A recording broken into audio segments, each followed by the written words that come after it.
Building నుంచి IP address నుంచి నా మీద తప్పుడు ప్రచారం జరిగింది అని కేసు పెట్టాను, కావాలంటే నా మాటల్లోనే వినండి అని జగన్మోహన్ రెడ్డి గారు చాలా ఎంటర్టైనింగ్గా ఒక వీడియో క్లిప్ని కూడా అందరికీ చూపించడం జరిగింది. చాలా సంతోషం.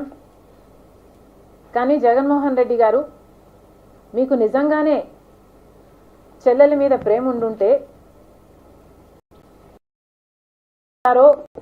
లేక బాలకృష్ణ బిల్డింగ్ ఐపీ అడ్రస్ నుంచో మీ చెల్లెల మీద తప్పుడు ప్రచారం జరిగింది అని మీరు నమ్మింటే, మీకు తెలుసుంటే, మరి మీరు 5 సంవత్సరాలు ముఖ్యమంత్రిగా ఉన్నారు కదా.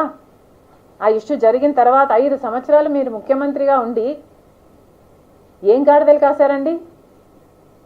ఎందుకు ఎంక్వైరీ వేయలేదు బాలకృష్ణ మీద? మీరు ఇప్పుడు చెల్లెల మీద ప్రేమ ఉన్నట్టు మీరు మాట్లాడుతున్నారే. మీకు నిజంగానే చెల్లెల మీద ప్రేమ ఉంటే ఏ ఇష్యూ అయితే బాలకృష్ణ బిల్డింగ్ నుంచి అప్పుడు జరిగిందో ప్రభాస్కు అదే ఇష్యూని గత 5 సంవత్సరాలలో మీ సైతాన్ సైన్యం మీ సోషల్ మీడియాలో మీరు వాడుకోలేదా? నేను ఏ రోజైతే కేసు పెట్టానో, ఇలా జరిగింది, నా మీద తప్పుడు ప్రచారం జరుగుతుంది అని ఏ రోజైతే కేసు పెట్టానో ఆ రోజే నేను ప్రభాస్ అన్న వ్యక్తిని ఇంతవరకు చూడలేదు అని చెప్పాను. ఈ రోజుటికి కూడా నాకు ప్రభాస్ అంటే ఎవడో తెలియదు. ఈ రోజుటికి కూడా చెప్తున్నా, ఆ రోజు ప్రమాణం చేశాను నా బిడ్డల మీద నాకు సంబంధం లేదు ఆయనతో అని. ఈ రోజు మళ్ళీ చేయడానికి కూడా చెప్తున్నా, నాకు సంబంధం లేదు ఆయనతో.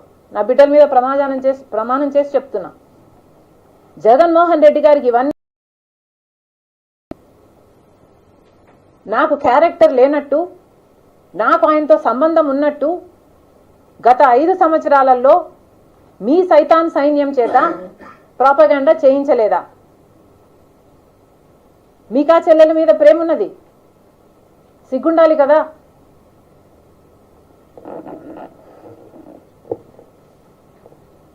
మళ్ళీ నా వీడియోనే ప్లే చేసి మళ్ళీ ఆయనకు మైలేజ్ వచ్చేటట్టు వాడుకుంటున్నారు.